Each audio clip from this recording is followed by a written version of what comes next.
निष्ठा यज्ञ पताका लहराई, नव चेतन हिलोरे लेता, जाग उठी है तरुणाई, जाग उठी है तरुणाई। पुण्य प्रसूता इस भारत भू पर जहाँ पुरुषार्थ के प्रसून प्रफुल्लित है, मैं सादर प्रणाम करता हूँ माँ वाणी एवं प्रबुद्ध सदन। परम आदरणीय अध्यक्ष जी, सदन पटल पर रखा गया विषय मेरे रोम रोम को रोमांचित कर देता है। पंचप्रण में मुझे लाल किले से प्रधानमंत्री के उन्मुक्त कंठ से उठे स्वर नहीं, अभी तो इस विराट राष्ट्र की देह में प्राण फूंकते वासुदेव के पंचजन्य की वो गूंज सुनाई पड़ती है, जो आधारशिला रखती है विकसित भारत के लक्ष्य की, जो गुलामी की हर सोच से मुक्ति के लिए सुदर्शन है, जिसमें लय है विरासत पर गर्व, एकता एवं एकजुटता की, जिसमें संदेश छिपा है नागरिकों द्वारा कर्मवीरों की भांति उनके कर्तव्य पालन। साथियों, यदि बात करें अमृत काल के पंच प्रणों में से पहले प्रण यानी विकसित भारत के लक्ष्य की, तो मुझे याद आता है कि जब विश्व गुरु भारत के विश्वकर्मा जैसे युवा 9 से 5 4x6 के एसी केबिनों को छोड़कर 635 जिलों से निकलते हुए 55 सेक्टरों में काम करता 61,000 से ज्यादा स्टार्टअप, अब हम 111 से ज्यादा यूनिकॉर्न देकर भारत को विश्व का तीसरा सबसे बड़ा स्टार्टअप इकोसिस्टम मात्र 3 दशकों में अपने उद्यम कौशल और नवाचार से भारत के युवा 2 अरबपतियों से 170 अरबपतियों वाले देश के रूप में भारत को प्रतिष्ठा दिलाकर 2047 तक $33 ट्रिलियन इकोनॉमी बनाने का लक्ष्य रखते हैं, तब मुझे विकसित भारत का लक्ष्य साकार होते दिखाई।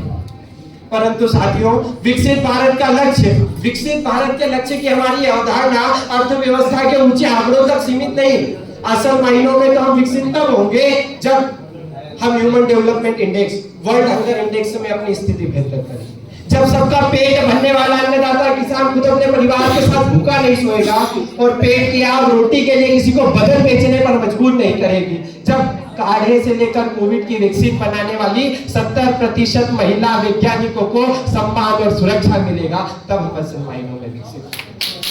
परंतु साथियों, उस विकसित भारत के लक्ष्य के समक्ष आज सबसे बड़ी चुनौती अगर कोई खड़ी है तो वो है गुलामी की सोच। अगर पीआईबी,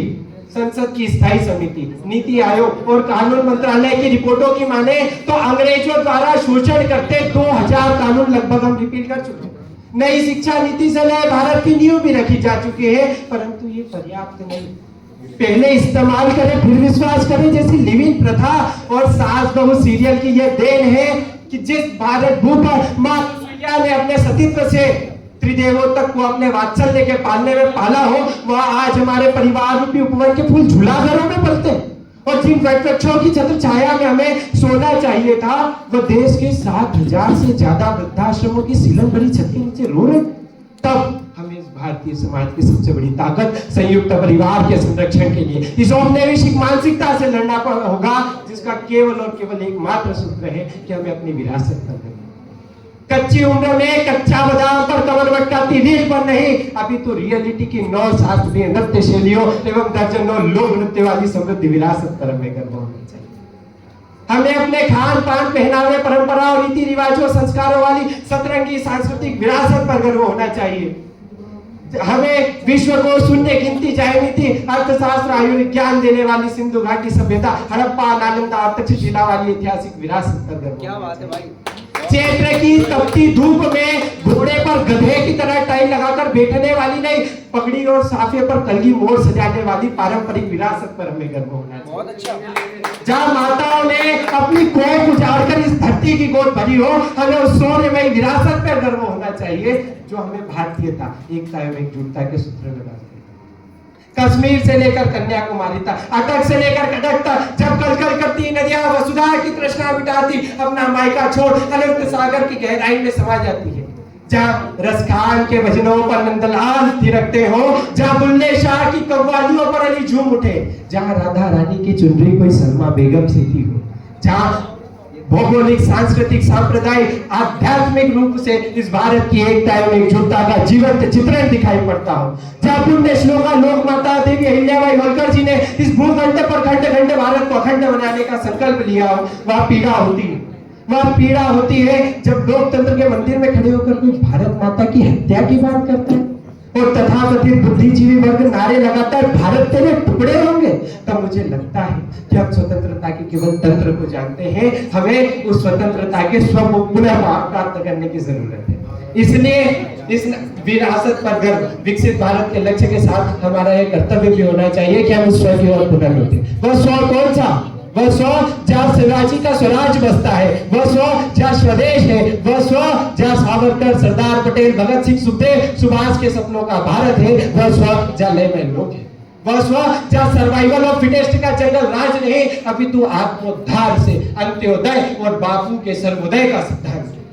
इसलिए इन लक्ष्यों के, इन कर्तव्यों और इन पंचप्रणों के प्रति समर्पण के साथ नागरिकों का एक कर्तव्य यह भी होना चाहिए कि उनके बच्चों की परवरिश शाह साहिब जादू के चरित्र पढ़ाकर की जाए, हम्टी डम्टी की पढ़े में रटाकर नहीं,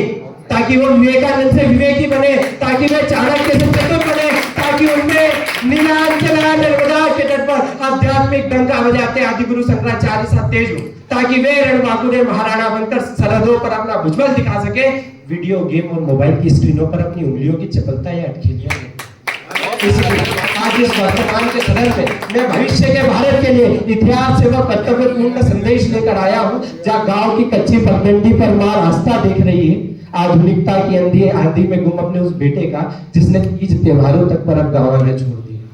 इसलिए यदि हमें कर्तव्य बोध हो तो हम सर्वे भवन्तु सुखिनः और विश्व मंगल की कामना करने वाले वसुधैव कुटुंबकम वाले इस भारत भूमि को, इस अखंड भारत को उसके पूर्ण वैभव पर पहुंचा सकेंगे। और अंत में इस सदन में केवल इतना कहूंगा कि इन पंच प्रणों से प्रेरित मेरी पंच इंद्रियां एक स्वर में गायन करती है। वो गायन क्या है? विरासत पर गर्व हो, विरासत पर गर्व हो और विविधता में एकता, कर्तव्य बोध हो, विकास में हो क्षमता, कर्तव्य बोध हो, विकास में हो क्षमता, छोड़ के गुलामी को स्वतंत्रता पले सदा, प्राणों की पालकी में भारती झूले सदा, प्राणों की पालकी में भारती। जय जय भारत, जय जय भारत।